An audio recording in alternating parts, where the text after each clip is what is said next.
What is up, Culture Drop? This video is the 4 things that I think denote, do you have a really great culture that's healthy and excellent, or do you not? All right, I have a lot to cover. These are the top 4 things that I think act as symptoms or indicators of a great culture or not. Kicking it right off, number 1. Whoosh! Dysfunctional, dramatic, toxic sort of behavior. This includes gossip and bad-mouthing about people. This includes passive-aggressive behavior, people not addressing conflict directly, personality conflicts. If a lot of that takes place inside an organization, that to me is a symptom of not having a really great intentional culture. It's not healthy. Inside great, healthy cultures, people do not bad-mouth and gossip about other people. They go directly to the source. If they have a problem with somebody, they sort out conflict well, they find a resolution, right? We don't have a lot of toxic drama inside the organization. That is definitely an indicator. Number 2, feedback, specifically your relationship with feedback and how does it happen inside the organization. If people see feedback as an opportunity, not a threat, if people are open and receptive and it's welcome as opposed to people feeling defensive or attacked, those are big indicators of that. Also, does feedback only go downhill inside the organization? Do leaders ask for feedback? Do people feel safe to give honest feedback to each other, to leaders, right? Can colleagues have difficult, challenging conversations and sort of navigate those together? A huge indicator of great culture. Feedback is the key to accelerating growth and improvement and building great relationships inside an organization. So if you're not good at feedback, those things will suffer. Number 3, accountability.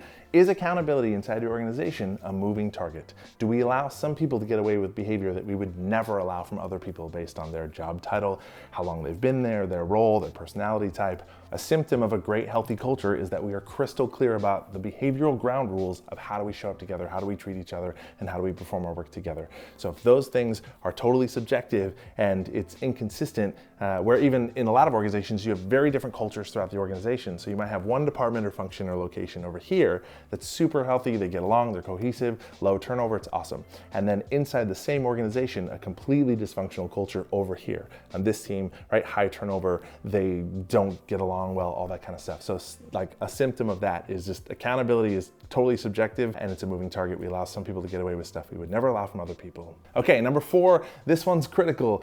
Is your senior leadership team, your executive team, aligned on culture?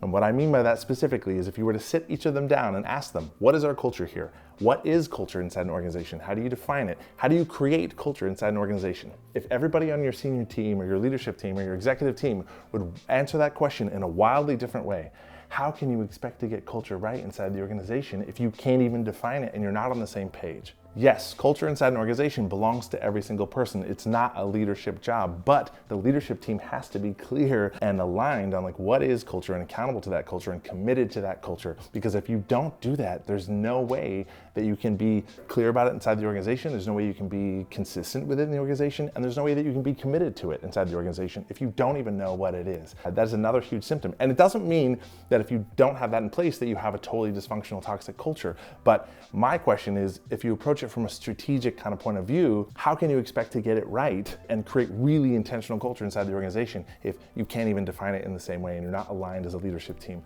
100%, you have to sort of be on the same page. This is what culture is, this is how we create it, and this is our culture. Okay, cool. Those are my top 4. I could talk forever and ever about this, but I really think those are the symptoms that be like, if those as a checklist, if you can be like, yep or no to each of those things, I think it gives you a good standing of like, how are we doing when it comes to culture? All right, that's it. Go be awesome. Thanks for watching. Subscribe to our channel, or you can sign up for the Culture Drop mailing list and get these emails and videos right into your inbox.